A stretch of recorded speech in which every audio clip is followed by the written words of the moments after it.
Olá pessoal, tudo bom?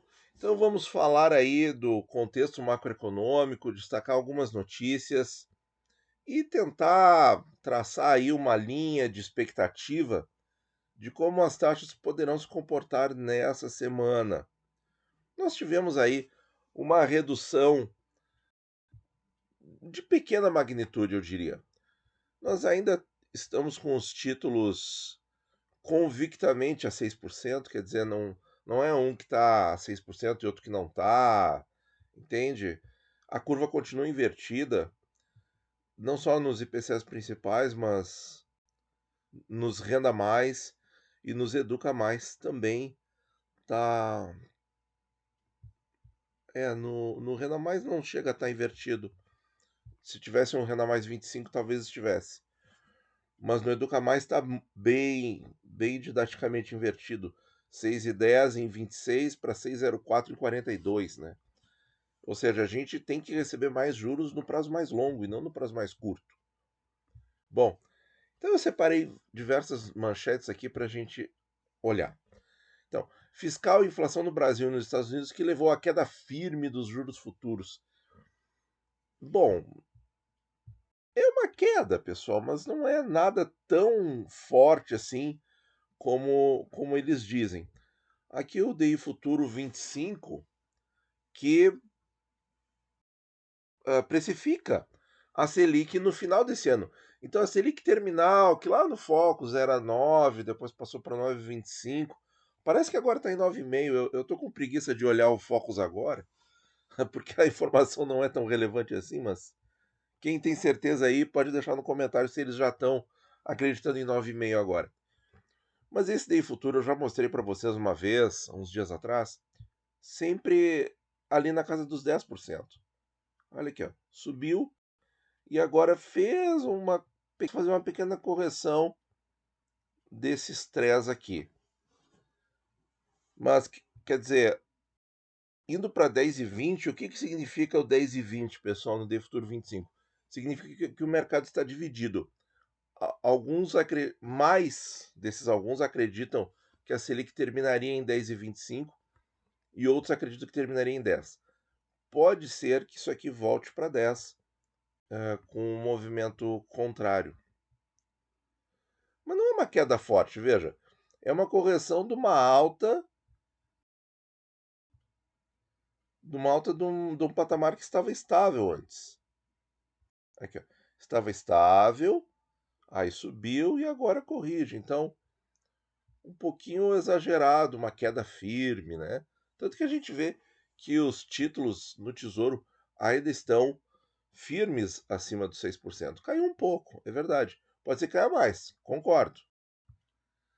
Temos os outros prazos também em que a gente observa isso, quer dizer, uma ligeira correção ali na ponta mais recente. Ó. Mas vejam que, por exemplo, o 29 fica mais ou menos estável até no dia, por exemplo. Vamos ver esse aqui, ó. 11,33, pessoal. Interessante da gente ver aqui com o próprio IPCA 29. Então, 11,33. Vamos ver qual é a inflação implícita ali, né? 11,33, tá? Então, transformamos em unidade 1,1133 dividido pelo prêmio. E aí, para a gente tentar descobrir o que está junto das letras IPCA, né? 1,0611. Ó, diminuiu um pouquinho a inflação implícita, pessoal. 4,91. Na outra vez que a gente fez essa continha, ela estava em 5%. 4,91. Vamos ver o 27, pessoal. O 27 tem bastante relação com o prefixado 27. Então, 10,80, fechamento aí da sexta-feira. Prefixado 27, 10,82. Bom, 2 bips acima do DI futuro. É isso que tem que ser, porque prefixado tem mais risco que o DI, certo? O DI é para ser estável e tranquilo. O prefixado não. Portanto, 2 bips de prêmio. Aqui está certíssimo, bem em linha. E o 31, pessoal? bem correlacionado com o prefixado 31, que tem que estar um pouquinho acima. Então fez a mesma coisa, né? Uma ligeira correção ali. 11,56, vamos ver no Tesouro. Ó, aqui temos prêmio de 8 bips, 11,64. Desses dois, com relação ao Day Futuro, o mais interessante seria o pré-31. E o pré-35 e o Day Futuro 35. O Day Futuro 35 é o mais distante, com negociações significativas. Se bem que vejam que aqui, ó, por que as linhas são mais retas? Porque o número de negócios era bem menor. Então tinha poucas negociações. Agora tá com várias negociações, a linha é mais geográfica, digamos assim. 11,69 e o prefixado 11,64. Aqui, pessoal, aqui tá contra, né? Por quê? Porque o Day Futuro tá 5 bips mais alto. Então esse pré tá com ágil em relação ao Day Futuro. Então, foi uma queda, mas não foi uma coisa tão forte assim. Eu não vejo isso como queda firme. Eu vejo como uma correção tênue, que pode persistir. Porque agora os fatores que eles apontam aqui, eu concordo. Aqui, ó. Por exemplo, os dados de inflação no Brasil e nos Estados Unidos. Porque a gente tem, deixa eu ver se eu tenho essa, eu não, acho que eu não separei isso, mas é o seguinte, pessoal, a inflação aqui no Brasil do IPCA 15 veio bem abaixo da projeção da Ambima, a gente mostrou isso na abertura de mercado, e a inflação do PCE, quer dizer, gastos pessoais, né, é, PCE, que é o núcleo mais importante para o Federal Reserve, veio 0,3%, o que anualizado ainda dá 3,65%, mas veio em linha. Quer dizer, não fez mais aquele susto que o PCI, né, que o IPCA deles fez no dia 10 de abril, o de março, né, o IPCA de março dos Estados Unidos, assustou bastante os mercados.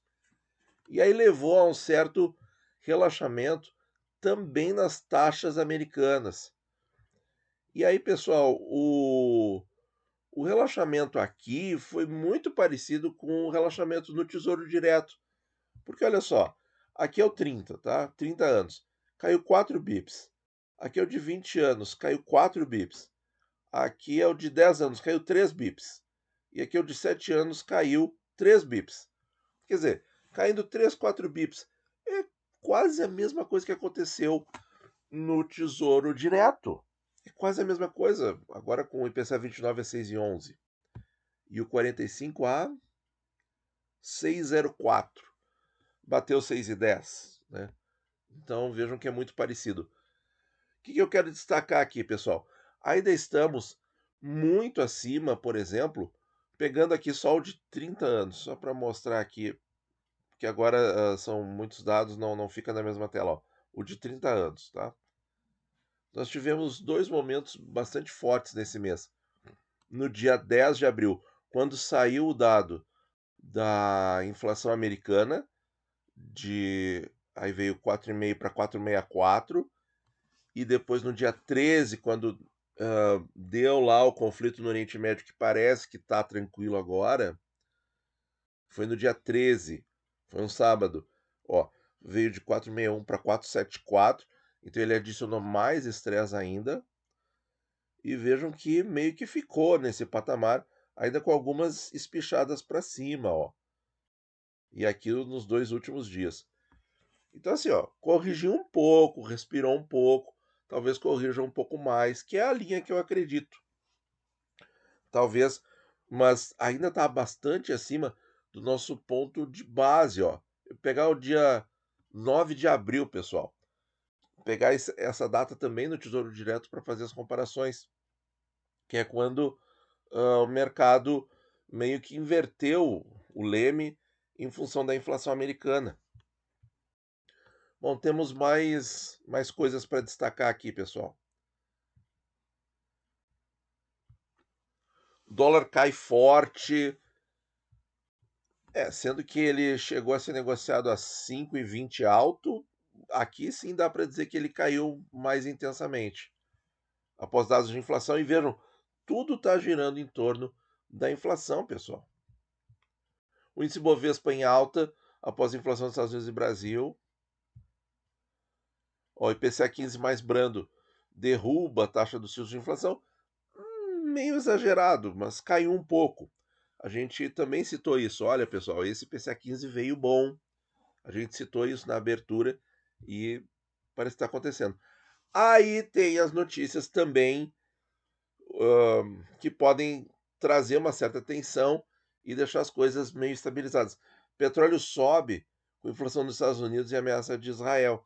Então a inflação caindo, o petróleo subiu para justamente fazer um movimento contrário. Ó. $88, tá bem mais alto que a casa de 80 abaixo, que andava aí antes, principalmente antes do conflito lá no Oriente Médio. Ó, essa manchete aqui eu achei muito interessante. O JP Morgan diz: real e outras moedas ficaram mais atraentes para carry trade. Quer dizer, o que é o carry trade?